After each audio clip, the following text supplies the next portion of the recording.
Outdoors Bound on WFXR News. Brought to you by these sponsors. That's right, we are headed outdoors bound this morning. Well, you've all heard the fairy tale of Goldilocks and the Three Bears, right? Mm-hmm. Yeah, you remember it's one where everything had to be just right for Goldilocks. We're hoping so, right? Managing fisheries in Virginia, well, is a lot like that. But when a lake is too hot or even too cold, instead of changing the lake, fishery managers change Goldilocks. Interesting. WFXR's George Noloff has the story. Hooked up on Lake Anna. You got a nice fish. Yeah, he's a good one. Get ready, you're about to see some creative biology in action. The hybrid. Hybrid. Nice hybrid. That fish in the net, that's a hybrid striped bass, a cross between a striper and a white bass. And on Lake Anna in central Virginia, they are a solution to a problem. The problem with Anna is the habitat is not really perfect for stripers. Striped bass like to live in the Goldilocks zone, where water temperatures and oxygen levels are just right. Adult stripers, they need cooler water with enough oxygen.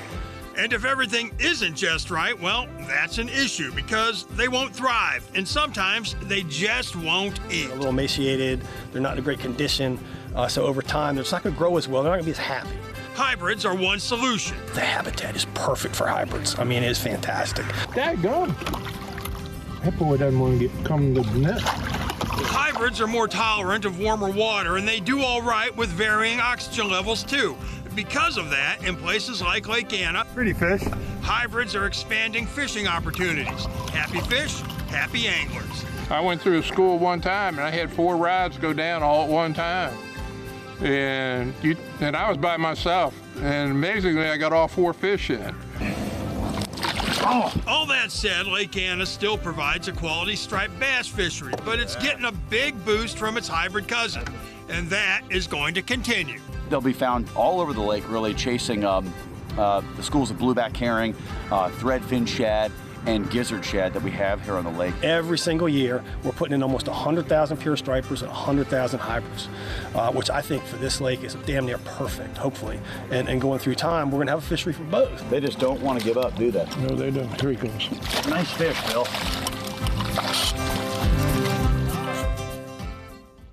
Striped bass and white bass, the two species that create that hybrid, are both native to Virginia, though they're usually not found in the same bodies of water. So the only way to make that hybrid happen is in a fish hatchery. That's what VDWR does.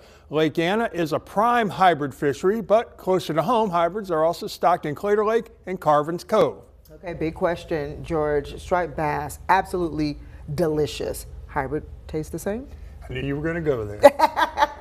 Yeah, absolutely. Some folks claim, in fact, the hybrid's even a little more milder.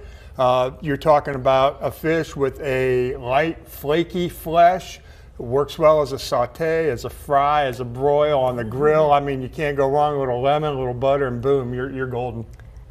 Do we I'm have some hungry. this Yeah, morning? you better share some with us. Do you have any? Well, you see the fish that we had there, we boated a number of fish, but Alex was measuring the fish and the fish flopped in the water. So that's All right, that's how it goes.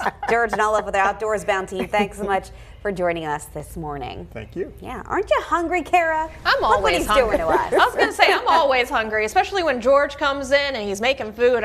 Gets my stomach rumbling.